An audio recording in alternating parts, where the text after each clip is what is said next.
Hello and welcome to this tutorial on chemical equations. There are 4 learning outcomes. By the end of this, we would have gone through writing word equations, writing the formulae, predicting the products, balancing the equation, and providing the states for both products and reactants.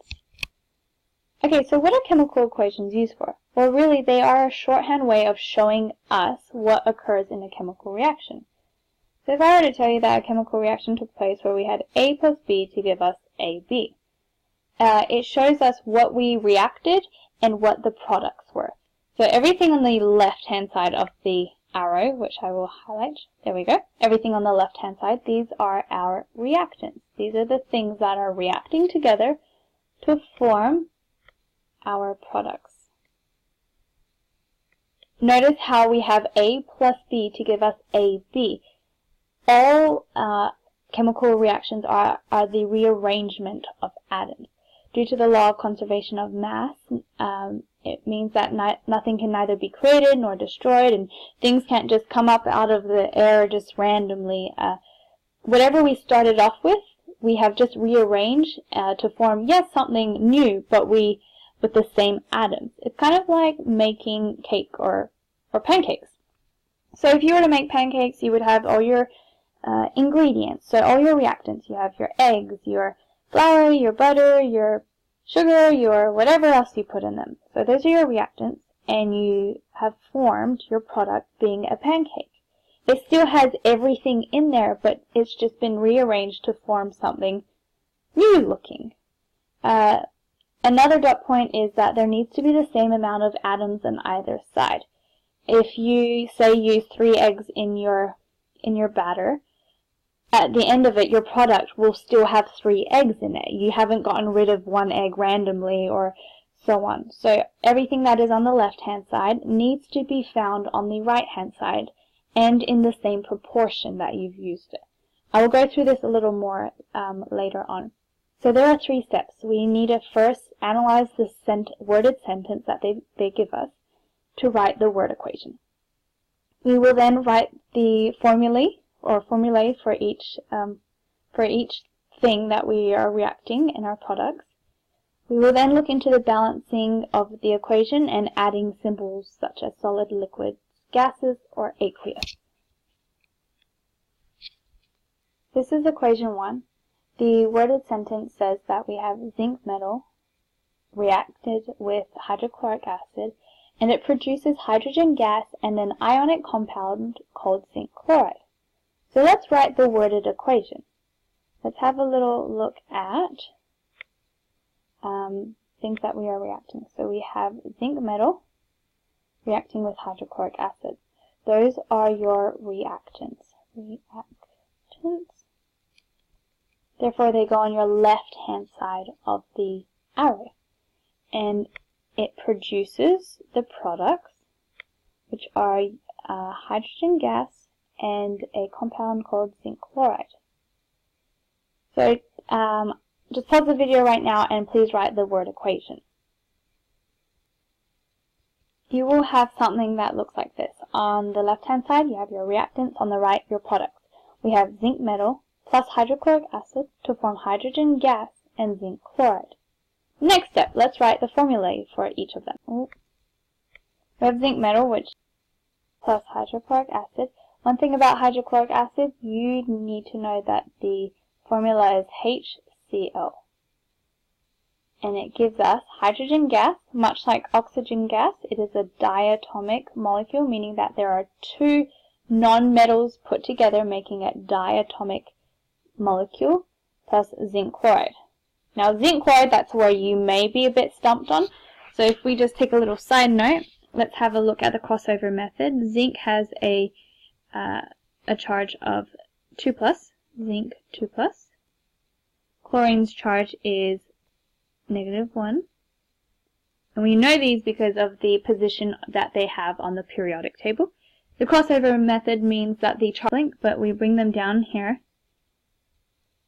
And that's the crossover method. Remember, you leave the charges behind and you leave the 1s behind. So we end up with zinc. Don't need to write the 1. And then chlorine, which is the 2. It's not very neat, but that 2 is from right here. And we've brought it down to right there. If you are having trouble with putting together the formulae and the crossover method, I would recommend you watching the other video. Okay, the next step is balancing the equations and writing the symbols. Well, let's look at balancing the equations. Remember when I said earlier that whatever is on the left-hand side must be on the right-hand side. Yes, we have rearranged it, but there needs to be the same amount of atoms of, say, zinc on the left that there is on the right. And if we were to look at zinc right now, I will highlight in red. Zinc has 1, and right here we have 1. So that is balanced. Let's have a look at hydrogen. On the left-hand side we have 1, yet on the right-hand side we have H2, which is 2 hydrogen atoms.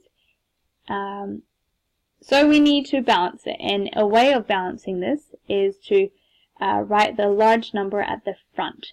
You do not write small, you do not add another little 2 or anything at the bottom.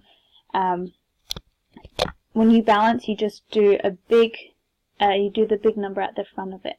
So if we have 2 hydrogens on the right hand side, on the left hand side, and to do this we do a big fat 2 at the beginning of that whole molecule of hydrochloric acid.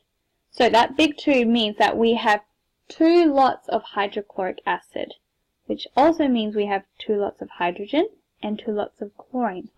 So this looks like hydrochloric acid, which looks like this, but we have 2 lots of them reacting to form your products.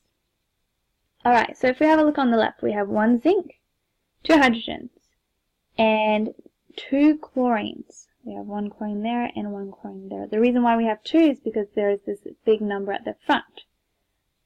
On the right hand side we have 2 hydrogens, cool, and we have 1 zinc and we have 2 chlorines, which is awesome. So we don't have to go balancing the chlorines again, it's already done.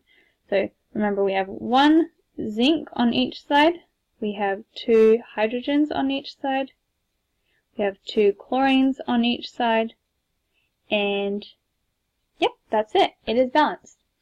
The next thing that we need to look at are the symbols. The symbols tell us what state the reactants and products are. So the states can be solid, liquid, gas, or aqueous. Aqueous means that it has been dissolved in water. So zinc, it said we have zinc metal, so that's a solid. So zinc solid. Hydrochloric acid is an aqueous. Hydrogen gas alludes to it being a gas. And zinc chloride, it says that it is an ionic compound. This is just aqueous. Equation 2. Let's write the worded equation. We have ammonia. It is a gas, and it is used throughout the farming industries. It is formed when nitrogen gas and hydrogen gas are combined together in presence of a catalyst. So we have nitrogen gas and hydrogen gas forming to make ammonia. Pause the video to write the worded equation. Nitrogen plus hydrogen to form ammonia. So let's write the formula. Again, if you want, you can try it on your own, pause it, and then see if it's correct. The formula, we have nitrogen gas, hydrogen gas to form ammonia. Yes, so let's balance the equation. First thing you have to ask, how many nitrogens are on the left-hand side? Well, we have 2 because there's that little 2 right there. How many do we have on the right-hand side? We only have 1, so naturally we will put the large number at the front, that is required. So we would put a 2 right there. Now we have 2 on the left and 2 on the right.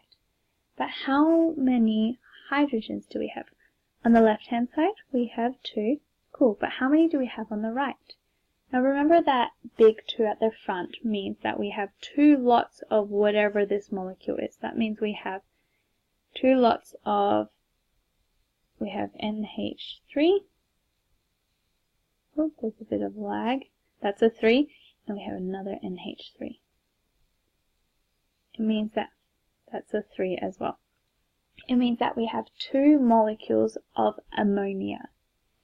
Now, in these 2 molecules of ammonia, how many hydrogens do we have? Well, we have 3 right here and 3 right here. So altogether we have 6 hydrogens, which means On the right hand side, on the products, we have 6 hydrogens. And on the left hand side, we only have 2 hydrogens. That is meant to, wow, there is such like, that is meant to say 2 hydrogens. So how can we increase the number of hydrogens on the left? Well, we need a balance by using a large number. If we put a 3 here, that looks like this. So we have 3 lots of molecules of hydrogen gas. So here's 1 molecule of hydrogen gas. Here's another one. This is our second molecule.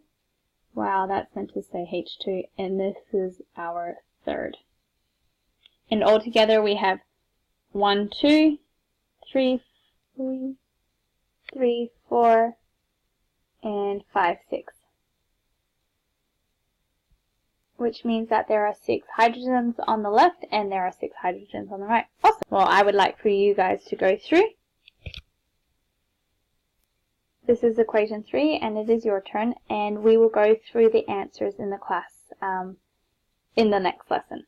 Okay, I hope you've enjoyed this video and I will see you in lesson. Thank you.